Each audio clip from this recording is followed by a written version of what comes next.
Hello aspirants, welcome to my channel.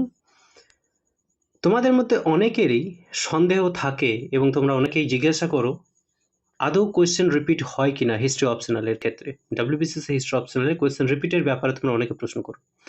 দেখো, last 10 বছরের analysis করে এই ভিডিওটা আমি করছি এবং আমার কাছে 2014 থেকে 15 থেকে 2023 এত বছরের প্রশ্ন আছে, শুধুমাত্র 2020 প্রশ্নটা আমি পাইনি। I have not got it from any sources. If any of you possesses the questions of 2020 history optional, please send it to me. ঠিক আছে, বাদ বাকি আমার সব পেপারগুলোই আছে। দেখো, 2000 আমি এটা 2021 প্রশ্নটা নিয়েছি, বাট আমি এখানে লিখে রাখছি যে কোন কোয়েশ্চেনটা কত সালে এসেছে। ঠিক আছে, দেখো দেখো কোয়েশ্চেন কিভাবে কি কমন আসছে।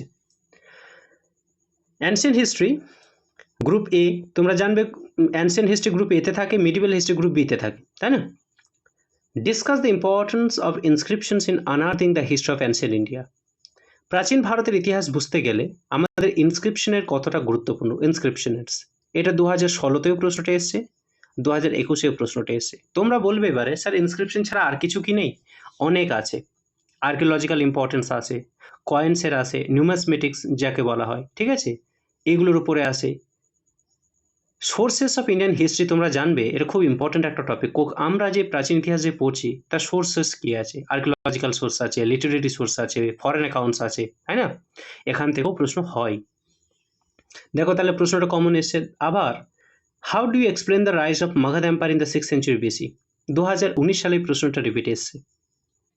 How far Ashoka was responsible for the decline of the Maurya empire? Maurya সাম্রাজ্যের পতনের কারণে অশোক কতটা জিম্মেদার?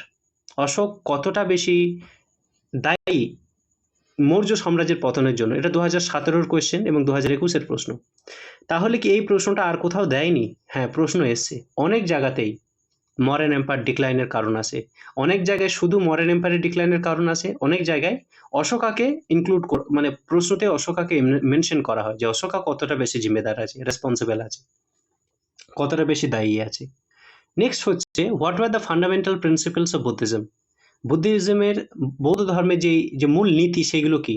বুদ্ধিজম থেকে প্রশ্ন এসছে, বিশেষ করে হেটারোজেনাস রিলিজিয়াস মুভমেন্ট। তোমরা জানবে 2023 প্রশ্নটা এসেছিল, ঠিক আছে। বুদ্ধিজম থেকে বারবার প্রশ্ন আসে, তবে এই প্রশ্নটা একবারই এসছে।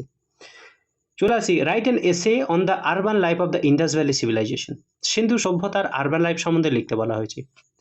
ইন্ডাস ভ্যালি সিভিলাইজেশনের উপরে আরও অনেক প্রশ্ন আছে, যেটা 2017তে এসছে, 2021-এ, 2019 এবং 2023। কি? যেমন তোমাকে আইভিসির বা হরপ্পান সিভিলাইজেশনের তোমাকে টাউন প্ল্যানিং লিখতে বলবে, বা তোমাকে আইভিসির স্যালিয়েন্ট ফিচার্স লিখতে বলবে। এই ধরনের প্রশ্ন হয়, কিন্তু মোরলেস সিমিলার প্রশ্ন দেবে, ঠিক আছে। Next, role of guilds in ancient India. Guild তোমরা জানবে ব্যবসা বাণিজ্যের ক্ষেত্রে সব থেকে বড় ভূমিকা যারা পালন করে তাদেরকে গিল্ড বলা হয়, তাই না?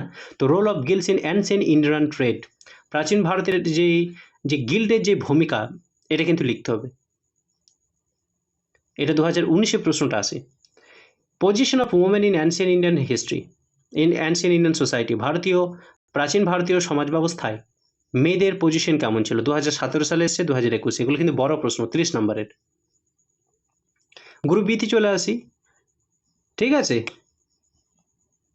Discuss the importance of Khilji revolution. দেখো, খলজির উপরে কিছু প্রশ্ন আছে এবং খুব বারবার রিপিটেটিভ প্রশ্ন। একটা হচ্ছে খলজি রেভলিউশন ইম্পর্টেন্ট, যেটা একবারই এসে আর আসেনি। তবে খলজি থেকে ইম্পর্টেন্ট প্রশ্ন হচ্ছে আলাউদ্দিন খিলজি যে মার্কেট রিফর্ম, যে মার্কেট রেগুলেশন পলিসি, বাজার দর নিয়ন্ত্রণ যে ব্যবস্থা, ভেরি ভেরি ফেমাস, এটা বারবার পরীক্ষা আসে, ঠিক আছে। What do you know about শিবাজিস ফাইন্যান্স অ্যান্ড রেভিনিউ? 2014 সালে এসছে, 2017 সালে এসছে, 2021 সালে এসছে। How did the foreign travellers describe the Vijayanagar empire? Vijayanagar এম্পায়ারটাকে যে সমস্ত ফরেন ট্রাভেলার এসেছিল, নিকোলা ডিকেন্টি, আব্দুর রাজ্জাক, তোমরা জানবে ডোমিঙ্গো পাইস, এদের কি মত? এরা বিজয়নগর এম্পায়ারকে কিভাবে দেখেছিল, তারা এসে কি কি দেখেছিল, তা এসে তো ফরেন ট্রাভেলারদের সম্বন্ধে লিখতে বলা হচ্ছে, ঠিক আছে। তারপরে দেখো, explain the role of trade in the economy of Sultani period. এটা 2021-এর প্রশ্ন, আর কোনো বছরে এই প্রশ্নটা রিপিট হয়নি। Discuss the Rajput policy of Akbar and it's impact. আকবরের যে রাজপুত পলিসি এবং তার যে প্রভাব, এটা 2018 প্রশ্ন, 19-এর, 21-এর, 22-এর খুব একটা কমন কোয়েশ্চেন এবং বারবার এই প্রশ্নটা আসে। অনেক সময় এইভাবে দেয় যে আকবরের রিলিজিয়াস পলিসি কি। নেক্সট দেখো, analysis the salient features of the ভক্তি মুভমেন্ট। 2016, 2019, 2018 এবং 2021 এত বছরের প্রশ্নটা এসছে। দেখো, সুফি এবং ভক্তি মুভমেন্ট তোমরা জানবে দুটোই ইম্পর্টেন্ট। হয় ভক্তি মুভমেন্ট দেয়, নাহলে সুফি মুভমেন্ট দেয়। এবং তার সাথে তার স্যালিয়েন্ট ফিচার লেখার সাথে আরও একটা ইম্পর্টেন্ট যেটা কোয়েশ্চেন অ্যাড করে দেয় মাঝে মধ্যে, সমাজ ব্যবস্থা এদের ভূমিকা কি, এদের কন্ট্রিবিউশন কি, এদের প্রভাব কি পড়ে, এটাও ইম্পর্টেন্ট প্রশ্ন, প্রায় আসে। নেক্সট হচ্ছে the evolution of the iqta system during the sultanate period. সুলতানি যুগে ইকতা সিস্টেমটার ইভলভ কীভাবে হলো, ধীরে ধীরে ইকতা সিস্টেম আবির্ভাব কীভাবে হয়, যেটা ইম্পর্টেন্ট। আবার দেখো, development of science and technology under the Mughals থেকে এই প্রশ্নটা এইবারই এসে, এর আগে এই প্রশ্ন কখনো আসেনি। তো এতগুলো প্রশ্ন কিন্তু রিপিটেটিভ, তোমরা বুঝতে পারছো, কোয়েশ্চেন কিন্তু রিপিট হয়, ঠিকঠাক রিপিট হয়। আমি আরও প্রশ্ন নিয়ে আসবো, এরপরে আমি 2000 আর কোনো একটা প্রশ্ন নিয়ে এসে তোমাকে দেখাবো যে আর কোন কোন প্রশ্নগুলো রিপিট হচ্ছে, কেমন। আর এই চ্যানেলে WBCS 2023 হিস্ট অপশনাল প্রশ্ন প্রায় শেষের দিকে করানো হচ্ছে, 2022-এর 21-এর যত প্রিভিয়াস ইয়ারের প্রশ্ন আছে করানো হবে, ঠিক আছে। দুঃখের বিষয় একটাই, আজকালকার দিনে যারা স্টাডি ব্লগ করছে তারাও অনেক বেশি ভিউজ পায়, ঠিক আছে, কিন্তু এই যে পড়াচ্ছি, যে যে মানুষকে যে গাইড করা অ্যাটলিস্ট যে হিস্ট অপশন লিখবে কীভাবে, তার আনসার রাইটিং, এখানে দেখবার ভিউ নাই। কিন্তু নোটিস করবে একজন স্টাডি ব্লগ, সে কিন্তু স্টাডি ব্লগ আর দেখবে সে পড়ছে, মানুষ ভ্যাল করে তাকিয়ে দেখছে। আমি জানি না কী পাই, বাট আলটিমেট আমার মনে হয় টাইম দিলে ঠিকঠাক জায়গায় টাইম দেওয়া দরকার, যেখান থেকে আমি নলেজ পাবো, যেখান থেকে আমার কিছু আউটকাম আসবে।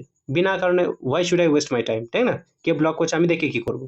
বাট আমি জানো না, আমি মানে আজকালকার দিনে কি একটা মেন্টালিটি তৈরি হয়েছে, study Bloggers get more views than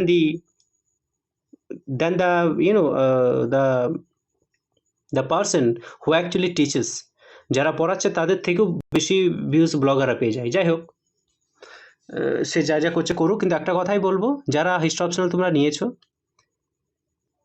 kindly এই জিনিসটাকে ফলো করবে, যে প্রিভিয়াসের কোয়েশ্চেন রিপিট হচ্ছে কি হচ্ছে না, এই জিনিসগুলো খেয়াল করেই তারপরে দেখবে তোমাদের আসান হয়ে যাচ্ছে, যে একটা কোয়েশ্চেন তুমি একবার করছো, সেই কোয়েশ্চেন তোমাকে 10 বার করার প্রয়োজন পড়বে না। এটাই হিস্ট অপশনালের ফায়দা। আরও একটা জিনিস, হিস্ট অপশনাল কেন অনেকে প্রশ্ন করে, ইতিহাসের একটা ফায়দা হচ্ছে এটা স্ট্যাটিক কোয়েশ্চেন, এখানে এটা কারেন্ট অ্যাফেয়ার্স বেস নয়। তাই যে নোটসটা তুমি বানিয়ে নেবে তোমার 14 বছর চলবে আরামসে, ঠিক আছে। আর আমার এখান থেকে সব থেকে ভালো ট্রান্সলেট করে নাও, তোমাদের ট্রান্সলেশনটাও প্র্যাকটিস হয়ে যাবে। এবং কেন ট্রান্সলেট করতে বলছি, এই যে কম্প্যাক্ট ফর্মের নোটস, তোমরা বাজার থেকে বই হয়তো পেয়ে যাবে, যে পরিমাণ নোটস সেখানে আছে, যে পরিমাণ ওয়ার্ডে আছে, ওই ওয়ার্ড তুমি এক্সামের রুমে নামিয়ে আসতে পারবে না, তোমার টাইম লেগে যাবে, ঠিক আছে। এত যে প্রশ্ন তার আনসার যতটা লাগে আমার মনে হয় যে ততটাই দেওয়া দরকার, প্রয়োজনের বেশি বাড়তি গল্প না লেখা। Thank you so much.